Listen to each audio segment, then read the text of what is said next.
Hi, and welcome back to Ronnie the Reader.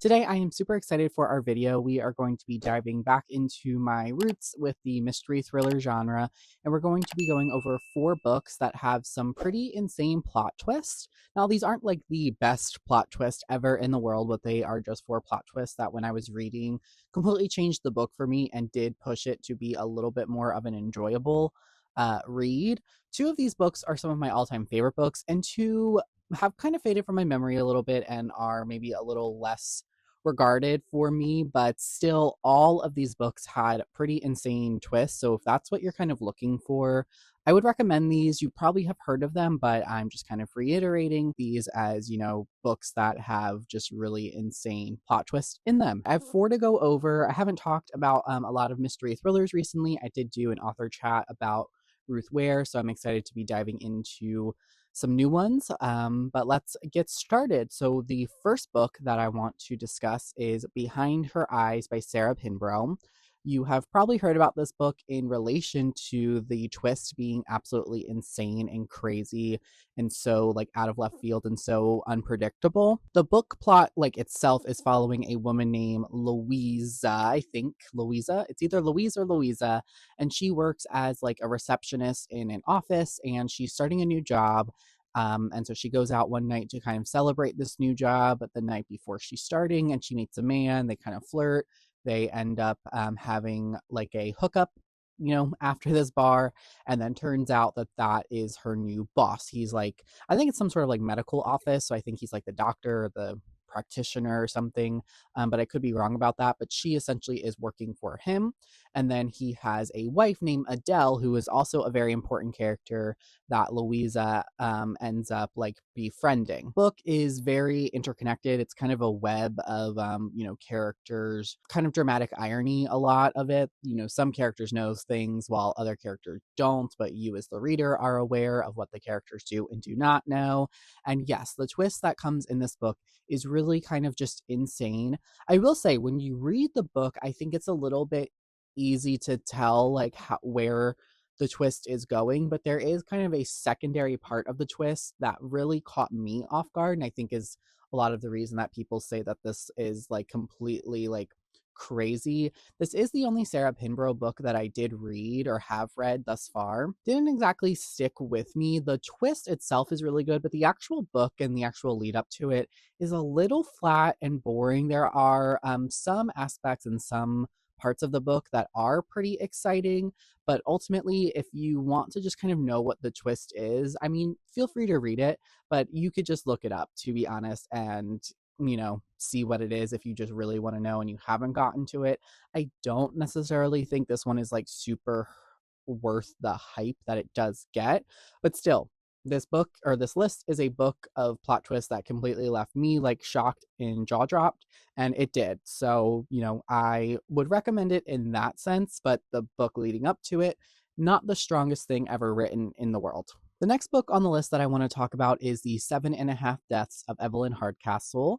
This is written by Stuart Tartan, and I have read Stuart Tartan's other 2 books, and they did not exactly work for me. But The 7.5 Deaths of Evelyn Hardcastle really is a book that when I read it, I think I rated it 4 stars, but it really sat with me and has sat with me in the years since. And it's just something that was like such a fun ride. And the twists that happens in this book really kind of comes out of left field. Throughout the story, you are following a character named Aiden who essentially wakes up every morning in this manor called Black Heath, I think is the name of it. And essentially, he, by that evening, has to solve the murder of Evelyn Hardcastle. He jumps into different bodies to do this. So he has, I think, 8 attempts and 8 different hosts he has to inhabit to solve the murder.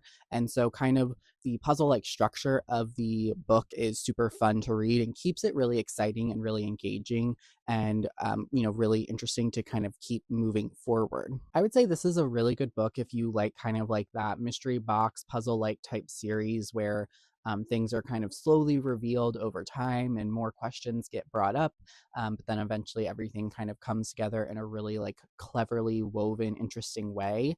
It works really well for me. I think it will work really well for a lot of people, and it's just something that I want to revisit, kind of knowing where it's going. I've always wanted to reread this novel. Haven't quite gotten around to it yet, but I'm hoping to do that, relatively soon, or at least at some point in my life, maybe a few more years after it has really started to fade from my memory exactly what happens. But yeah, this one completely left me really surprised and just really intrigued. The next book that I want to talk about is The Wife Between Us by Greer Hendricks and Sarah Buchanan.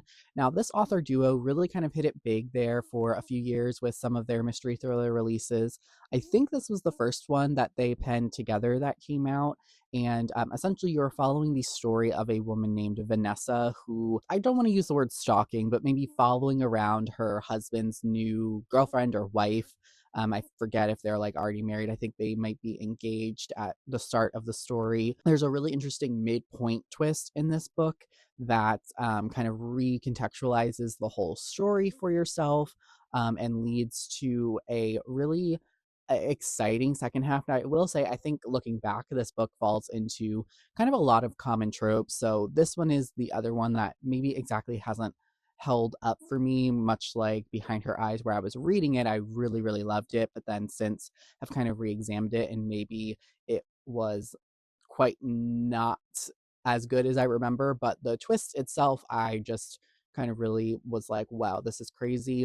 And this is really when I started kind of getting into thrillers. Like, I had read a few by this point, but I just remember that this book specifically really kind of kickstarted like my super love for thrillers, and like really seeking them out a lot more than I had previously. So it kind of holds a special place in my heart. I have read the twist that this book does a few other times in other books.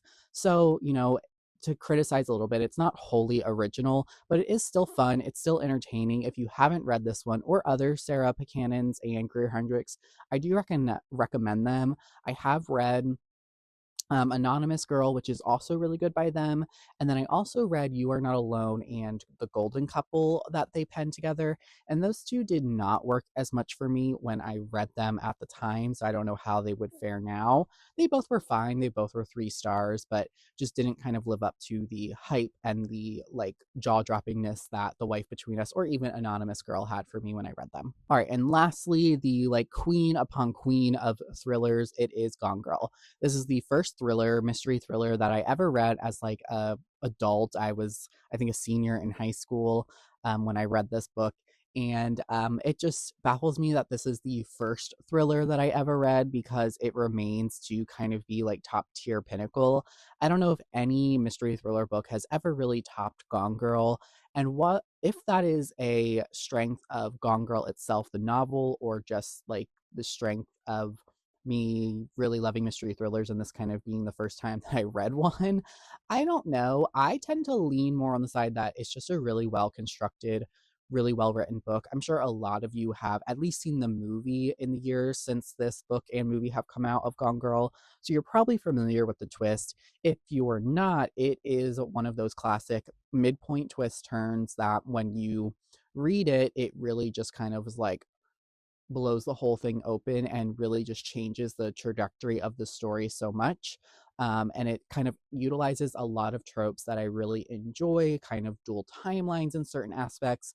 There are diary entries that you're reading that I really enjoyed. So it's just a fun, well constructed book. It is a little long. I think it's like almost 500 pages, but it is definitely really good. And whenever Gillian Flynn releases another novel, I will be sat for that so quick.